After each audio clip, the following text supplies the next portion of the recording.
being alleged about Joy Taylor sleeping with the top exec, Charlie Dixon, it all makes sense to him how things were playing out when he was working at FS1. Remember, he was the co-host with Jason Whitlock on Speak for Yourself prior to Emmanuel Acho, Joy, and Shady McCoy becoming the host of the show. Just want to hear about the women who's always been pushing women like this, saying, yeah, they did it. They ain't have to do none of this and none of that to do that. None of it, right? What happened? But what's going on? Look, what's going on right here? I'm looking at my history, and I'm looking at the history of a lot of other talents on that network a lot differently. A lot differently. In a really bad way. Because, like we said in that example, imagine if Charlie allegedly is sleeping with Joy Taylor and Emmanuel Acho, and there's somebody who's not sleeping with Joy Taylor. Let's just use me, all right? Because I've known Joy Taylor since she was born, basically, it felt like. I mean, I remember seeing her as an itty bitty around her brother, the homie Jason Taylor. We came out the same year in the same draft class, etc. So, known her since itty bitty status. For this lawsuit, I couldn't make sense of nonsense.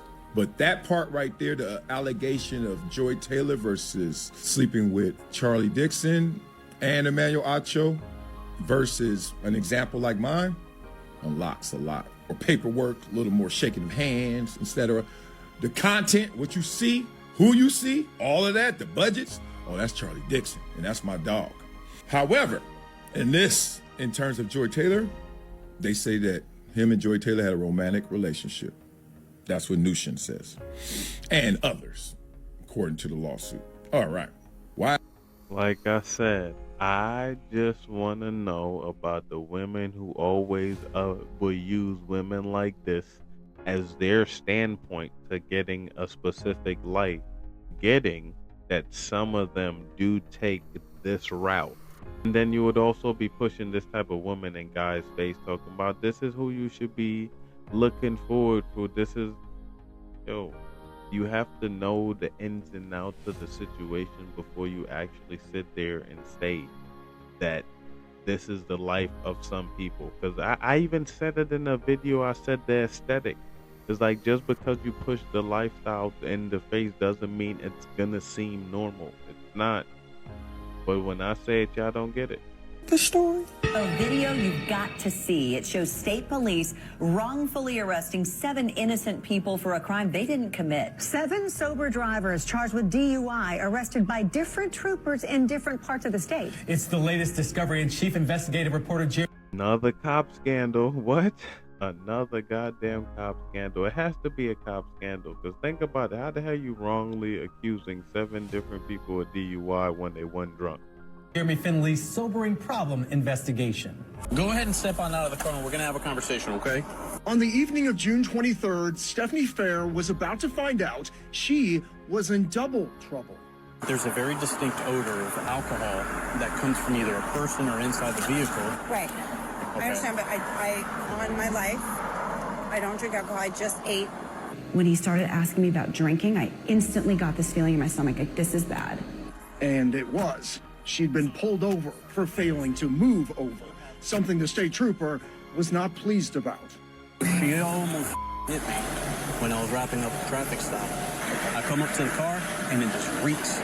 You can see it in her eye. He clearly states Yeah. he could smell the odor of alcohol beverage. Yeah, that, when he said he could smell it, I know this is corrupt. This is completely wrong. Because you're being placed under investigation. Why?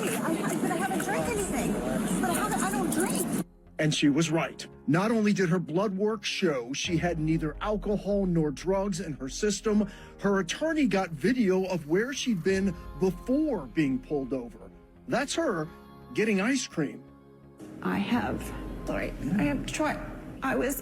Alright, so the only thing I could say to this is, like, when y'all do these cop evaluations or whatever, y'all have to put them in these type of situations before they get passed. Like, you have to put them in some type of real life scenario, or work that into the police force ever so often to see if these, because think about it, like, 7 different people, or at least 3 different cops, and all of them lying about somebody having a DUI. Like, only thing I could think of, because you always heard that cops have this incentive to pull you over, but DUI is pretty excessive to not be able to prove it on top of that. More scared being with that cop alone than I actually was inside the jail. I was terrified. Candace Slate can sympathize. It's hurting to do that. After her car flipped in an accident, a state trooper asked her to do a field sobriety test. Clearly in pain, she doesn't do well. I know I bombed it. I mean, I was in shock. Go ahead and put your hands behind your back and arrest for dummy. I thought, oh my God, I'm going to lose my daughter, who I can't lose her. You know, I can't lose my license. I mean, this is my life. Several $1,000s paid to an attorney later, she got her blood work.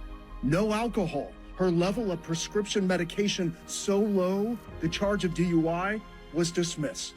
I ended up broke, trying to prove my innocence. Yes, I won. It was dismissed, but I'm terrified to drive now. It also happened to Labrisha Beatty. It has had a traumatic impact on me. An employee of NASA, a state trooper charged her with DUI in Giles County. Her blood work later showed she was completely sober. There is a real issue. There is an issue in Tennessee. And it turns out state troopers didn't just wrongfully arrest these 3 women. They also arrested Reed Hawley and Henry Esslinger and Keith Von Susten and Thomas Manis, all arrested for DUI, whose blood work later showed they were sober enough to drive. But those are just the cases of drivers that we found. Turns out there is no data of who's making the false arrests. You may recall, we obtained TBI data that shows 609 people in Tennessee have been arrested for DUI in a 7-year period, whose blood work came back showing they were completely sober. But the TBI... So it sounds like it's a loophole now. It's a loophole to still end it up, because if you think about it, the court proceedings still have to be paid for, even if the court is doing it.